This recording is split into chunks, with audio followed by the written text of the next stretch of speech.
too much sand around that reef.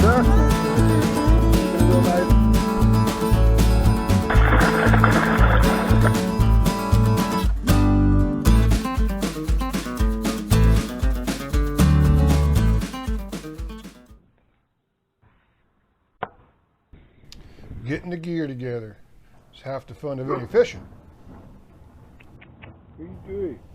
Also, the more preparation you do at home, the less you'll have to do out there. You know, you don't want to spend time tying knots when you're out fishing. You want to spend time fishing. So if you get your leaders all ready to go, and you can just hook them on your pole. That's what I try to do. And then have enough ready to go. Backup pole. Backup reel. That measure, here we go. Always have your tape measure in California. Pliers. Bunker.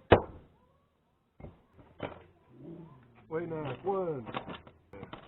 Nice really sharp cheap weight knife. Right reel. Air glove. I'm way deep in the Cayucos Coves with a brand new fishing pole. I'm here today with my new telescopic rod.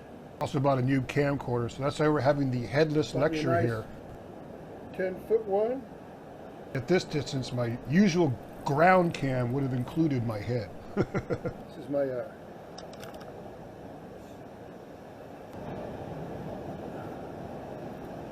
this is the one I usually use.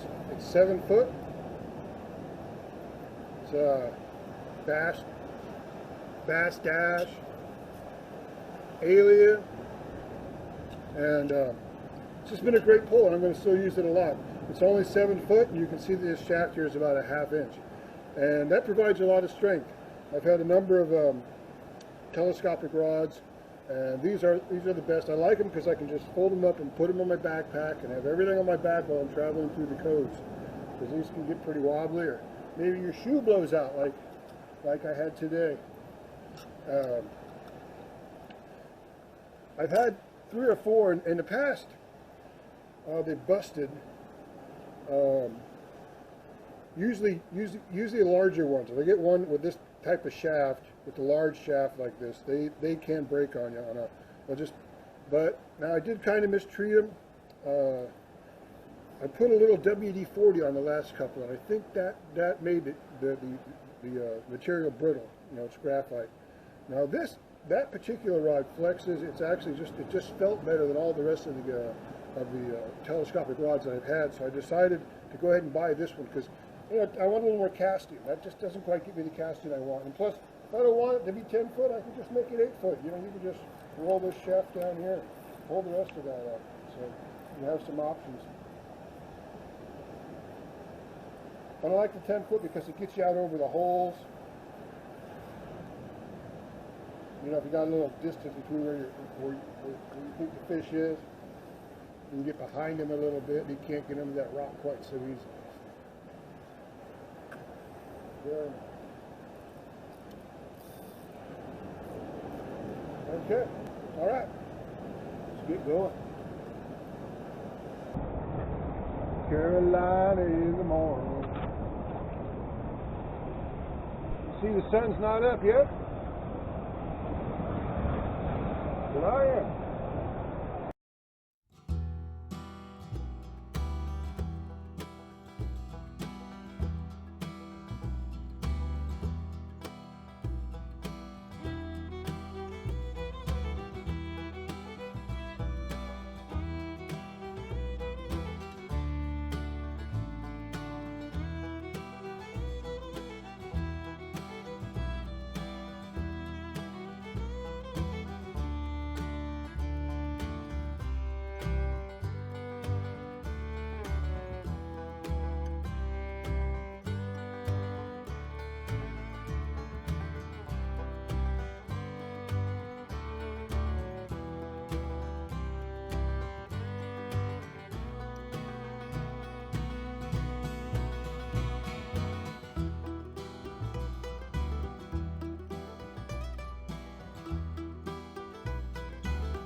think we're gonna got that one. See that one? Is this thing still recording? It's still recording. Should have went that way though. Having a fun day learning how to film on my new video recorder here. It's the first time I've ever had one, and they film a lot different than an action cam. You got a lot less wide of field of view, so you've got to make sure that you're in it. It came with a nice. This was a very good deal for as cheap as I got it. It came with a wide-angle lens and a close-up lens, so that'll give you some options for filming. So part of this trip was to learn how to do that.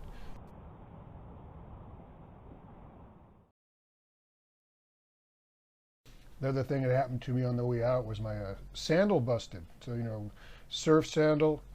And so you can see it here in a couple of these pictures right there. I got it tied together with some gardening wire I found on the way out, but now it's completely busted, and I'm trying to get back to the beach because if you're stepping on the muscles and things with just a little thin surf sock like I had, it's kind of painful. So that's what I'm doing right there. These shoes lasted about 6 months with all the trips I put on them. And when I got back in, I had to sew them back together, just literally sew the bottom part back to the strap so I could make it home. So good thing I had a knife with me and some cord.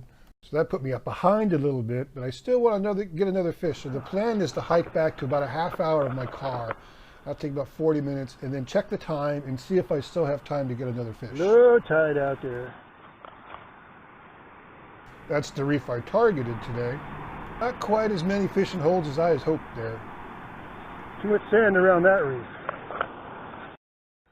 Trying to make a little time on the way back, see if I can get one more fish.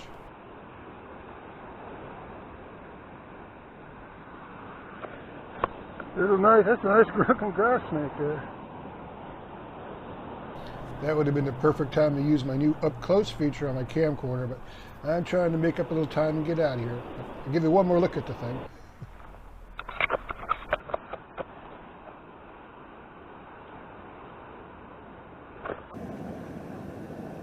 It's another time you can tell I'm tired at the end of the video here. The camera's kind of sideways, and just slapped it up and went out fishing as fast as I could. So, but we got something.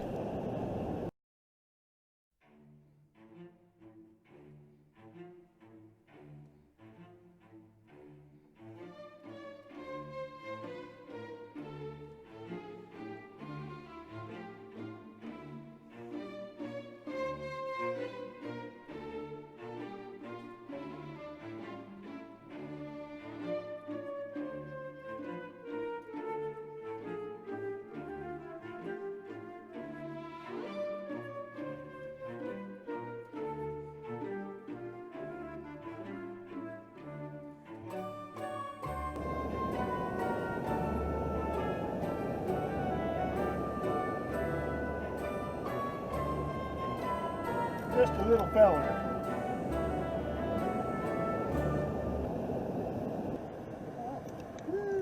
Hey, I actually released it right. Okay. It's been a real nice morning out here fishing on my Cayucos coves. Got a couple fish. We kept one. Feeding my favorite hermit crabs on the way out. That hermit crab thinks he can get the whole thing. It's mine, it's mine. Apparently that's the Daffy Duck of the hermit crabs. I always flay my fish in the same little pool just before I climb out there. It's a nice place. And throw the guts in there for the seagulls or the hermit crabs. So now it gives me a little chance to play with my new camcorder. They're all looking. Where is it? Where is it? So a couple days later, the surf wasn't the best, but I decided to at least go out and catch up on my paddling, see if I could catch a couple of these waves. And when I was heading back to my car, this is what happened. Attack of the future waterman, a grommet like none before. This guy's not going to ask you if the water's cold. He just saw that surfboard and had to stand on it. So this is the first board he's ever stood on. And I thought, well, I've got to get him a wave too. I mean, come on. I certainly wish it had been a little better conditions. Had it been, I would have made sure I got him to stand up. But the current was pretty strong that day, and the waves were kind of poundy, so we were kind of on the inside. But I still got that Grommy's first wave.